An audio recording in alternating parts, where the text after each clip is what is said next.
Wij staan hier aan de ene kant van de klas. Maar in totaal.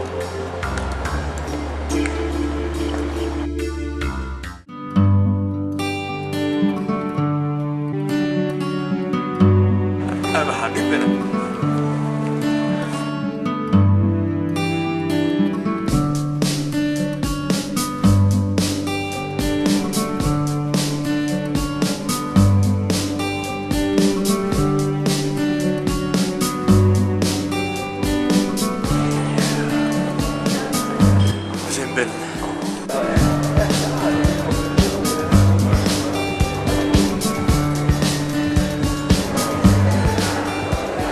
De indruk is dat we een festival achter de rug hebben.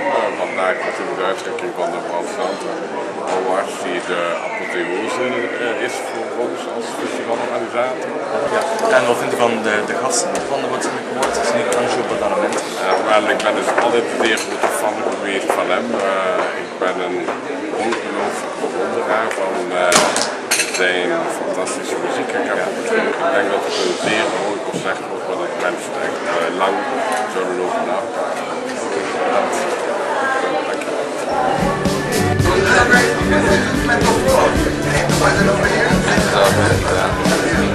Dank je.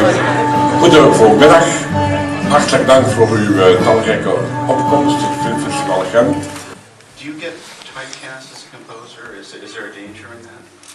I'm sure there is dangers. I don't think it has already happened completely. I hope it's not the case.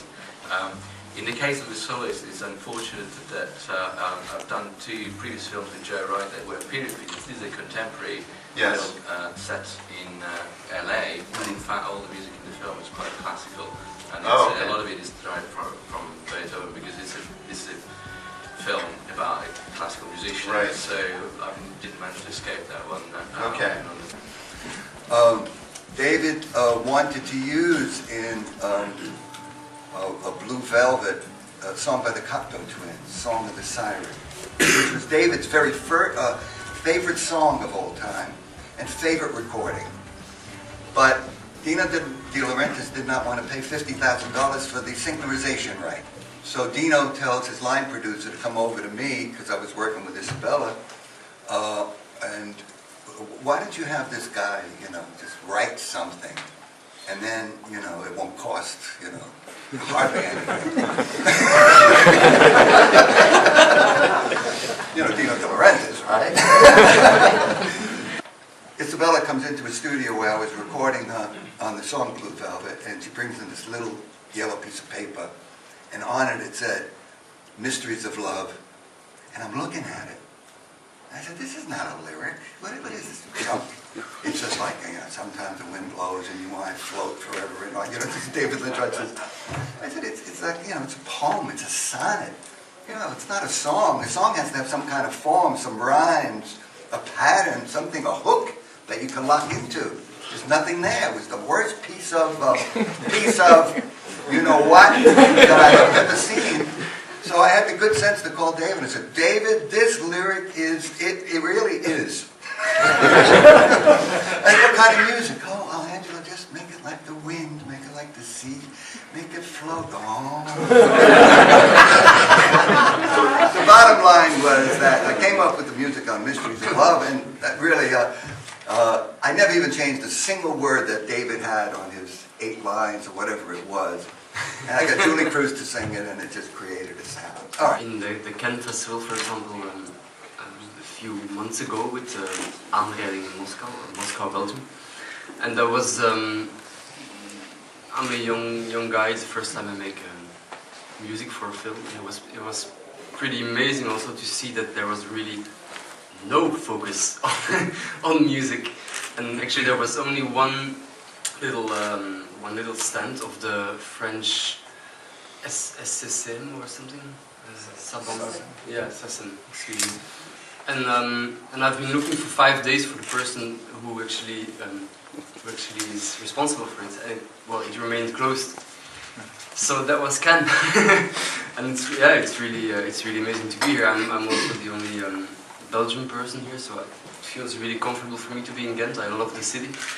I'm one of the only persons who is not from Ghent, of the movie Moscow, Belgium, because I don't know if you know, but Moscow is a little neighborhood here in Ghent. Not so far, well, nothing is far in Belgium. And it's there is actually a tram line, number 4, when you catch the train, and it's called Moscow. So you go to Moscow, and the film was made there, and well, with the accordion I made music for normal people, I would say. So, but when I started with David on Blue Velvet, an interesting thing in relationships and working in a very unusual way, Blue Velvet was the only film, because it was the first one I did with David, that we did in a traditional composer-director way. And then you write some music, you play it for him, and he says yes, yes, no, rewrite, whatever, you record, and that's it.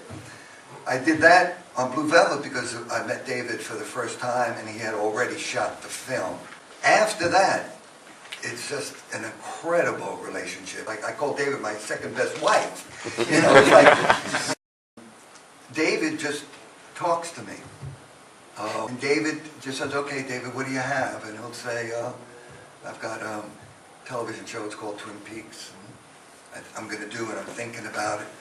But I'd love for you to maybe write some music for me now, based on what I'm going to be talking to you about. And things like, well, what is it? And he said, well, we're in a dark wood, and there's an owl in the background, and sycamore trees kind of filing around quietly, and there's a moon out, and there's a cloud over the moon. And he speaks very softly and all of that. And then he said, can you just paint that for me in music? And you just start playing, and he speaks very softly. He said, that's it, that's it. Now there's a little girl, and her name is Laura Palmer. She's coming out from me. She's so lonely. She's so troubled, Angelo. She's dope. Or whatever, but she's beautiful. She's so beautiful. Can you go from that into something that reflects her? And he just talks and I play. It's amazing. The stage in Barcelona with the full orchestra. I mean, it's you feel like Moses parting the sea. It's like, 50 the cameras in the world, how many billions of people are looking at you and your face and all. You really feel good, it's amazing. My wife wasn't there. After the Olympics, I come home and she says, oh, hi, Angela, how are you? I said, fine, I'm good, you're great. And she kissed me on the cheek. Oh, Angela, would you throw out the garbage? Just bring it right down.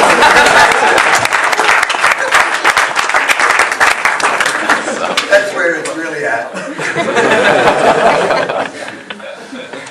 Well, thank you, gentlemen, for gracing our presence. It's very enlightening.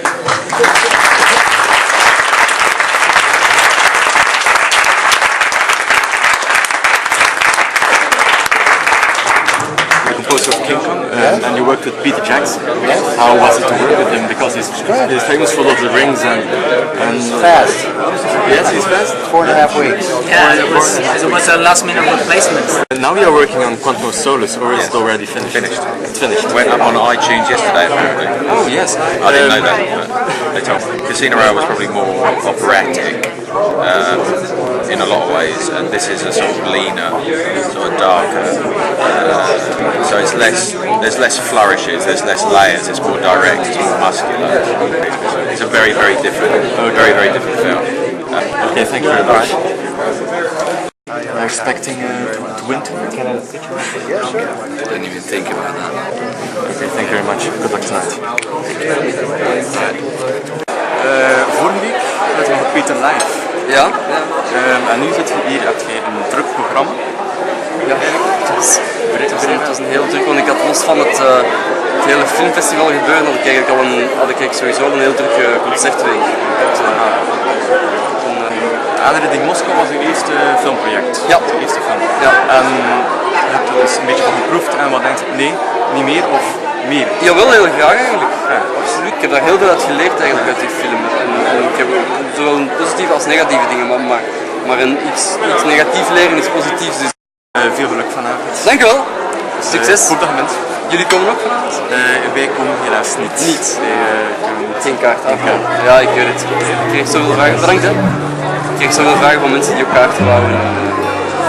Ja, allee. Oké, bedankt. Ja.